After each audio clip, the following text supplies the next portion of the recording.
Mga kahuwan, panoorin ang video na ito upang alamin ang pinaka-latest na balita tungkol sa lagay ng panahon at bagyo update today. Patuloy pa rin ang epekto ng easterlies o yung mainit na hangin galing sa Karakatang Pasipiko sa malaking bahagi ng ating bansa.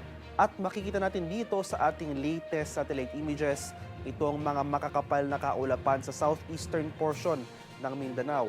Ito nga yung epekto ng easterlies sa posibleng magdulot ng mga pag-ulan ngayong araw sa malaking bahagi ng southern Mindanao. Nalalabing bahagi ng ating bansa kasama na dyan ng Metro Manila, asahan natin na magpapatuloy itong mainit at malinsangang panahon maliban na lamang sa mga tsansa ng isolated rain showers or localized thunderstorms. At sa kasalukuyan, wala pa rin tayong binabantayang low pressure area o sama ng panahon na maaring makaapekto sa ating bansa sa mga susunod na araw.